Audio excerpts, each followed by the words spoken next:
natin siya eh. Idol natin si Pacquiao sa boxing. Natin siya. Pero pagdating sa politics, sana naman huwag na siya tumakbo. Dapat kasi sa politics, may paninindigan ka. Kung ano yung alam mong makakatulong sa'yo at totoong tao, yun dapat ang suportahan mo. Hindi yung para kang balimbing na ngayon, dahil sila namulo, dito ka. Pag nawala na sila, may bagong namulo, doon ka na naman. Yun ang hindi maganda. So, isa yan si Pacquiao na dating Duterte umalis at napunta kay Marcos. Although si Marcos, siniraan naman niya sa eleksyon. Mapapanood niyo sa video niya na according to Pacquiao, natulan na si Marcos ng pagnanakaw sa gobyerno.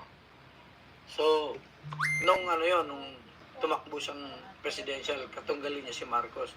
Pero ngayon, dahil hindi siya nanalo, pumanig siya kay Marcos, sa slate siya ng senatorial ni Marcos. So, dapat ba natin siyang ibuto? Yan siya, Hindi natin kailangan isang taong walang paninindigan. So, huwag natin siyang ibuto. Ay, di ba? Ba't kailangan natin ibuto yung mga yung ito pa, meron pa tayong ipapanood, Sana ba yon?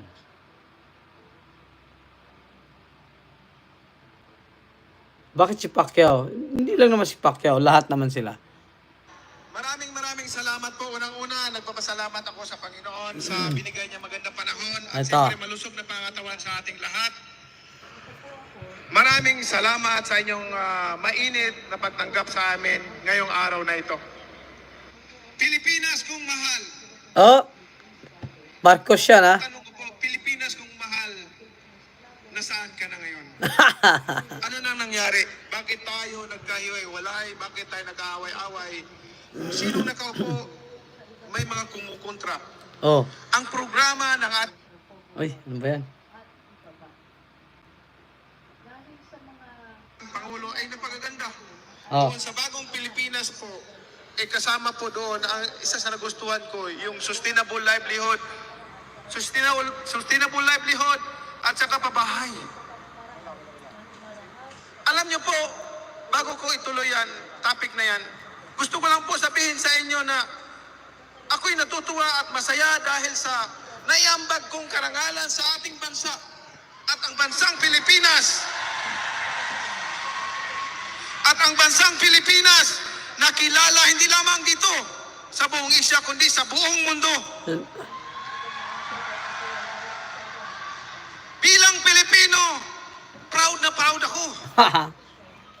Proud na proud ako dahil nailagay natin sa mapa ang... Nilagay sa mapa. Ay, dati na nakalagay sa mapa ang Pilipinas. Nakulong ko to si Pacquiao,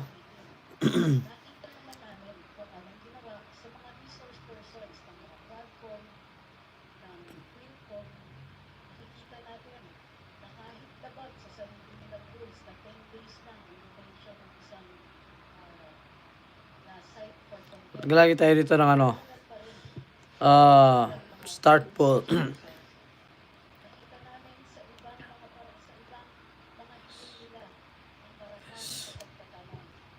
Yes. For Duterte team.